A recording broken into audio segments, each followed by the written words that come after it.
The moment I stepped onto the overgrown path leading to the cabin, I knew something was wrong. It wasn't the eerie silence that unsettled me, nor the oppressive canopy of gnarled trees that blocked out the daylight. It was the air itself. Heavy, stagnant, and tinged with an acrid smell I couldn't quite place. It felt as though the very forest was warning me to turn back. But I didn't. I couldn't. I'd heard the stories, of course. Everyone in the area had. Whispers about a derelict cabin hidden deep in the woods, abandoned for decades and steeped in tragedy. Some called it cursed. Others claimed it was haunted. And then there were those who insisted it didn't exist at all, just a local legend meant to keep curious wanderers from getting lost in the forest. I wish I'd listened to the last group. The cabin had become something of an obsession for me. I first learned about it during a conversation with an old-timer at a diner just outside of town. He'd leaned across the counter, his rheumy eyes narrowing as he whispered, "You stay away from that place, you hear? Nothing good's ever come out of those woods." When I pressed him for details, he shook his head and muttered something about a family that went wrong and a darkness that still lingered. That was all it took to spark my curiosity. I'd always been drawn to the unexplained, the mysterious, the things that sent shivers down your spine in the dead of night. And so, despite the warnings, I found myself standing there, staring at the crumbling structure that had eluded the sunlight for so many years. The cabin was smaller than I'd imagined, almost hidden beneath a thick layer of moss and vines. Its windows were broken, jagged shards of glass catching the occasional glint of light that managed to pierce the dense canopy above. The door hung slightly ajar, creaking faintly in the breeze that had picked up. I stood frozen, staring at the entrance as if expecting something or someone to emerge. "It's just an old house," I told myself, forcing a shaky laugh. "Nothing to be afraid of." But the words felt hollow, even as I said them. Swallowing hard, I took a step forward, the crunch of dead leaves and twigs beneath my boots sounding deafening in the unnatural quiet. Another step, and then another, until I was standing at the threshold. The smell hit me first. A rancid mix of damp earth, decay, and something metallic that made my stomach churn. I pulled my shirt over my nose, hesitating. The interior was dark, the kind of darkness that seemed alive, swallowing every sliver of light. My flashlight cut through it in a narrow beam, revealing warped floorboards and peeling wallpaper covered in strange black stains. It didn't take long to realize the stories were true. This wasn't just an abandoned cabin. It was a place where something had gone terribly, terribly wrong.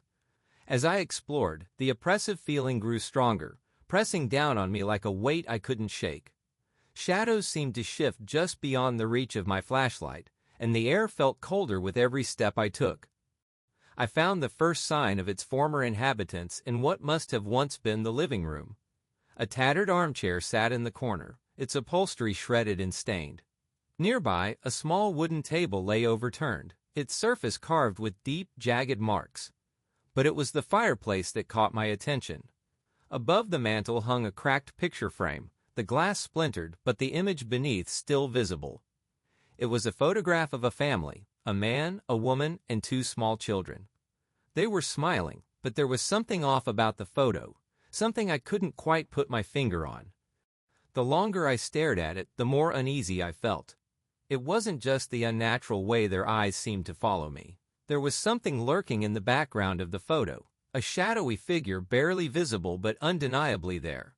My skin prickled and I quickly turned away, my heart pounding in my chest. The kitchen was worse, much worse.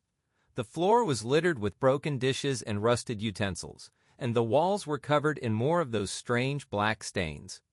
But it was the writing etched into the wooden cabinets that stopped me in my tracks. "Get out." The words were carved deep, as though whoever had made them had done so in a frenzy. My pulse quickened, and I backed away, bumping into the counter behind me. That's when I heard it, a faint whisper so soft I almost convinced myself I'd imagined it. "Almost? Leave?" The word was barely audible, carried on the faintest breath of air, but it sent a chill racing down my spine.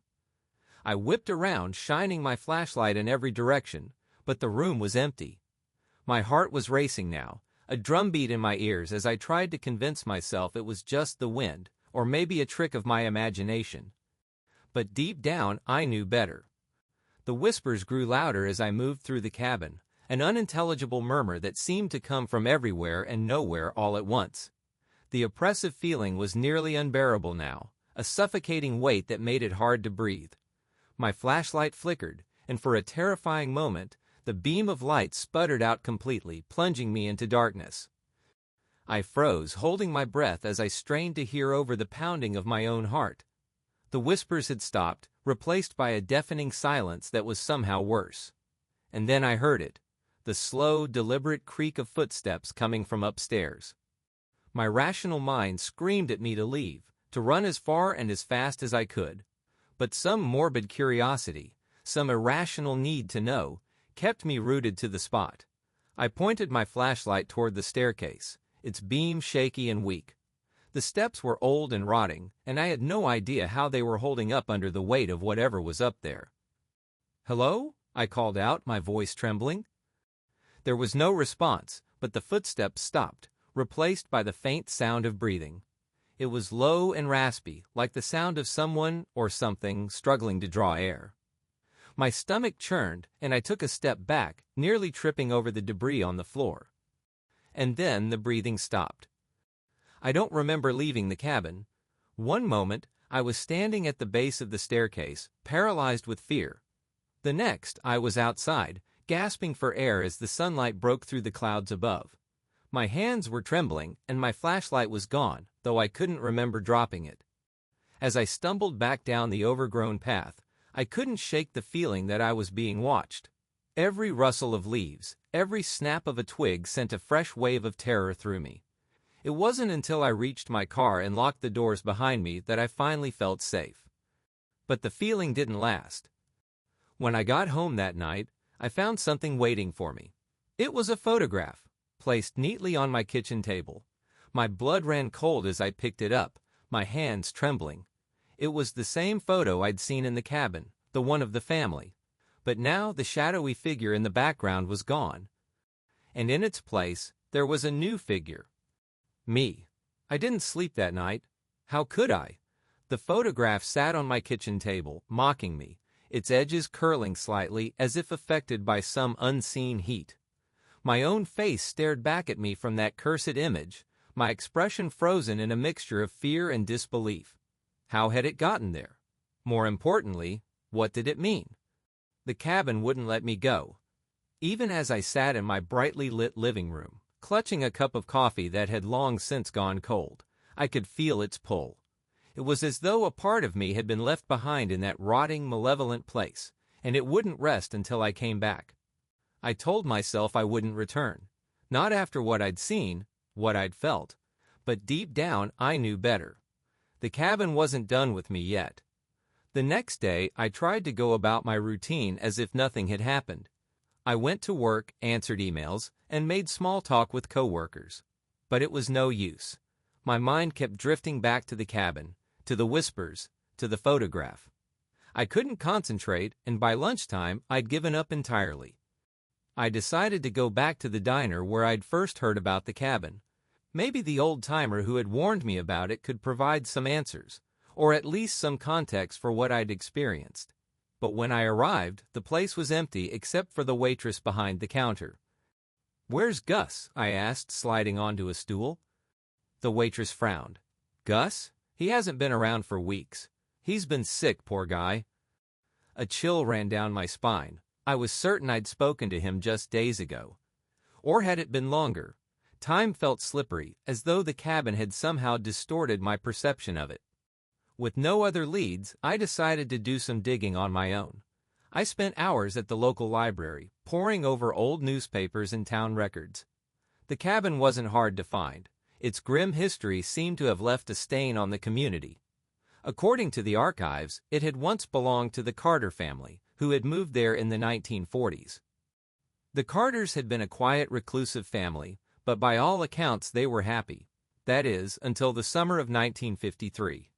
Neighbors reported hearing strange noises coming from the property, screams, whispers, and the sound of something heavy being dragged across the floor.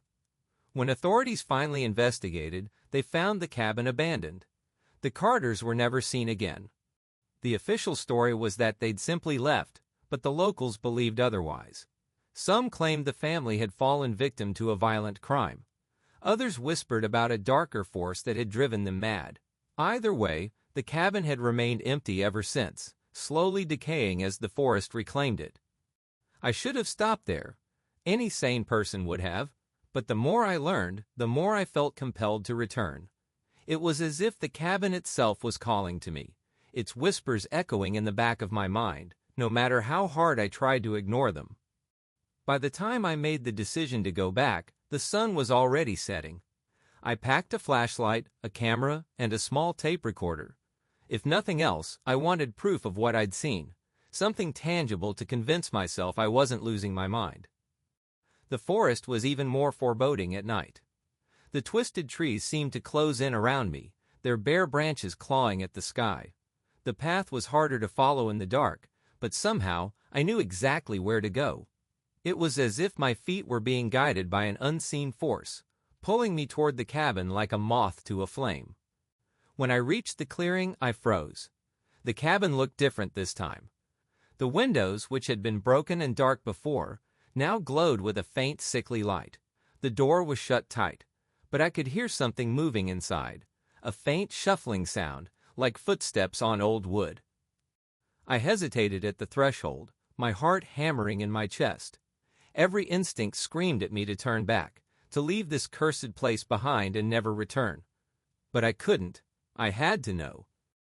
Pushing the door open, I stepped inside. The smell was worse than before. A nauseating mix of rot and something metallic that made my stomach churn. My flashlight flickered, its beam weak and unreliable as I scanned the room. The furniture was still there, just as I remembered it. But now the black stains on the walls seemed to pulse, as though alive. My camera hung heavy around my neck, and I lifted it with shaking hands, snapping a few photos in rapid succession. The flash illuminated the room in stark, unnatural bursts, revealing details I hadn't noticed before.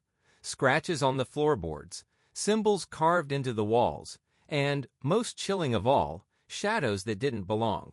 The whispers started again, soft at first, but growing louder with each passing moment. They were coming from the fireplace. Slowly I approached it, the beam of my flashlight trembling as I aimed it at the mantel. The photograph was gone. In its place was a small leather-bound book, its cover cracked and worn with age.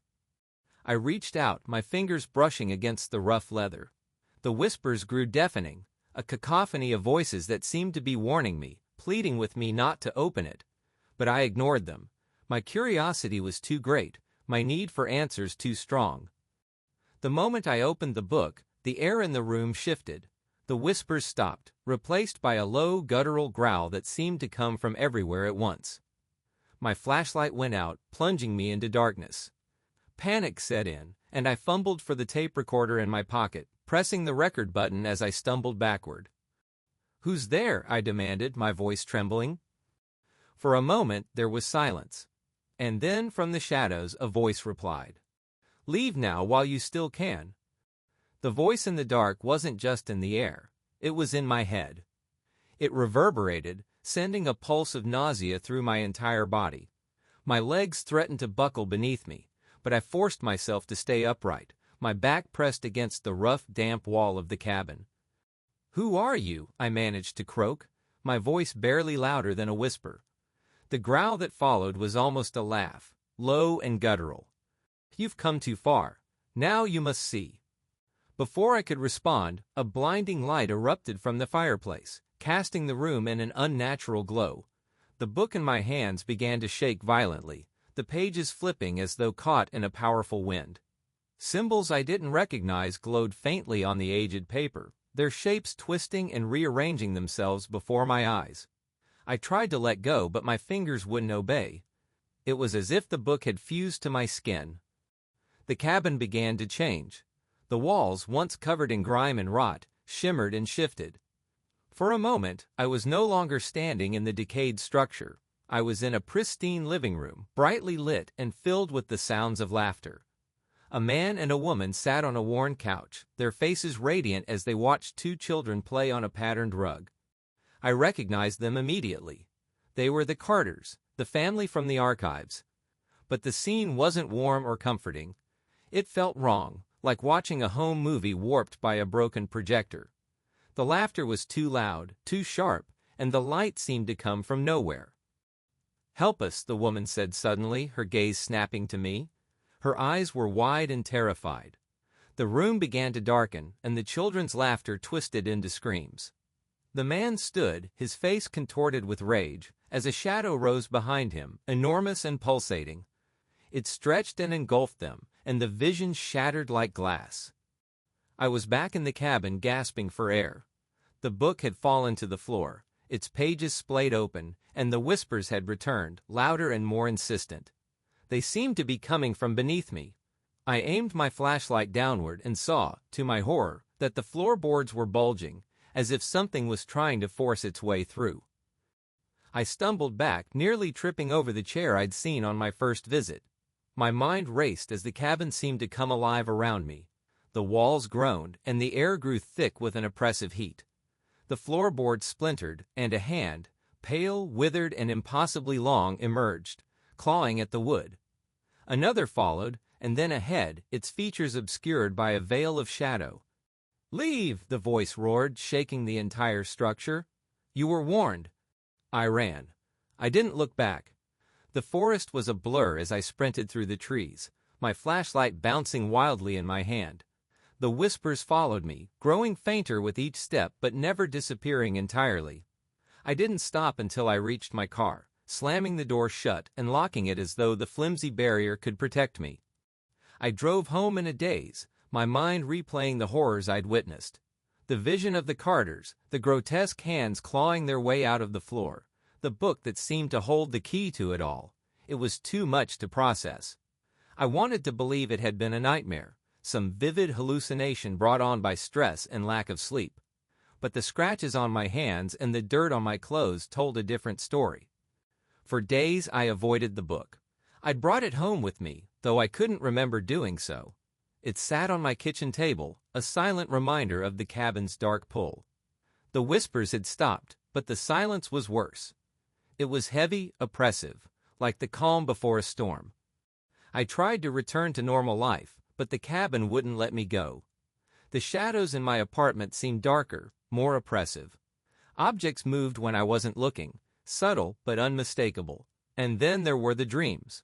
Visions of the Carters, their faces twisted in agony as they called out to me for help.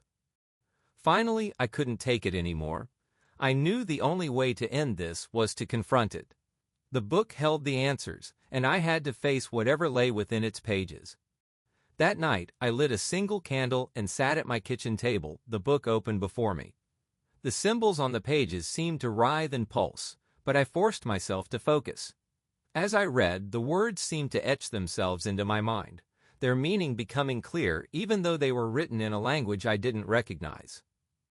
The cabin wasn't just a place, it was a prison, a tether to something ancient and malevolent. The Carters had been its victims, lured by promises of a peaceful life and trapped by the entity that dwelled within. The book was its key, a conduit that allowed it to reach beyond its boundaries. The whispers returned as I read the final passage, a chilling chant that seemed to echo from the very walls of my apartment. The air grew cold and the candle flickered wildly. I felt a presence behind me, but I couldn't turn away. The book demanded my attention, its words pulling me deeper into their web. When I finished, the whispers stopped. The silence was deafening, and for a moment I thought it was over. But then a voice spoke, soft and sinister, right in my ear. "You are mine now." I don't remember what happened next. When I woke, the book was gone, and my apartment was in shambles. The scratches on my hands had deepened, bleeding sluggishly, and the whispers were back, faint but constant. I knew then that I'd made a terrible mistake. The cabin had marked me. I was its next victim, its new prisoner. And no matter how far I ran, how hard I tried to escape, it would always find me. Even now, as I write this, I can feel its pull. The shadows are growing darker, and the whispers are getting louder. It won't be long before it comes for me. If you're reading this, consider it a warning. Stay away from the cabin. Ignore its whispers, its promises, its lies. Because once it has you, there's no escape. Thank you for listening to my story. If you want to hear more scary stories, please like and subscribe to my channel.